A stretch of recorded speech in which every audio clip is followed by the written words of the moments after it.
விஜயின் அமைச்சரவையில் காங்கிரசுக்கு 2 இடங்கள், ஆட்சி அமைக்க தீவிரம் காட்டும் தவிக.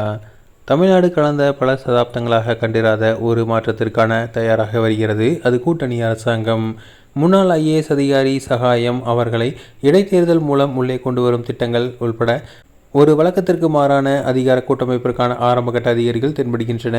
234 உறுப்பினர்களை கொண்ட சட்டப்பேரவையில் விஜயின் தமிழக வெற்றி கழகம் பெரும்பான்மைக்கு தேவையான 118 இடங்களை விட சற்றே குறைவாக பெற்றுள்ள நிலையில் கவனம் இப்போது கொண்டாட்டங்களிலிருந்து ஆட்சி அமைப்பதற்கான முயற்சிகளுக்கு திரும்பியுள்ளது.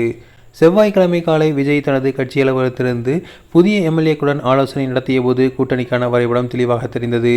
காங்கிரஸ் 5 இடங்கள், VCK 2 இடங்கள், இந்திய கம்யூனிஸ்ட் 2 இடங்கள், மார்க்சிஸ்ட் கம்யூனிஸ்ட் 2 இடங்கள் என 11 MLA-க்களின் ஆதரவு விஜயை எளிதாக பெரும்பான்மை புள்ளியை தொட்ட செய்யும்.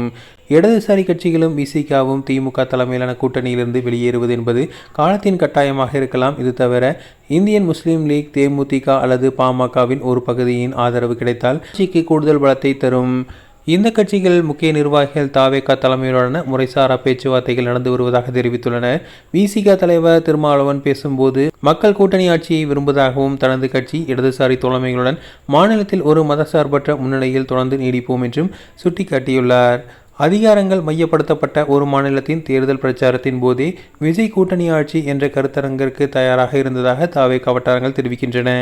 இதன்படி தற்போது முன்மொழியப்பட்டுள்ள ஏற்பாட்டின்படி காங்கிரஸ் 2 அமைச்சரவை இடங்கள், சிறிய கூட்டணி கட்சிகளுக்கு 1 இடம் எண்ணிக்கையை உறுதிப்படுத்தவும் நிர்வாக அனுபவமின்மையை ஈடு செய்யும் வகையில் தவிக தனது கூட்டணி கட்சிகளுக்கு 4 முதல் 6 அமைச்சரவை இடங்களை ஒதுக்க வாய்ப்புள்ளது என தெரிவிக்கப்பட்டுள்ளது. அதிமுகவின் மூத்த தலைவர் செங்கோட்டையன் தவிர விஜயின் வெற்றி பெற்ற வேட்பாளர்களில் பெரும்பாலானோர் முதல்முறை சட்டமன்றத்திற்கு செல்பவர்கள். நிர்வாக அனுபவம் குறித்த அக்கறை ஏற்கனவே ஆரம்ப கட்ட முடிவுகளில் பிரதிபலிக்கிறது.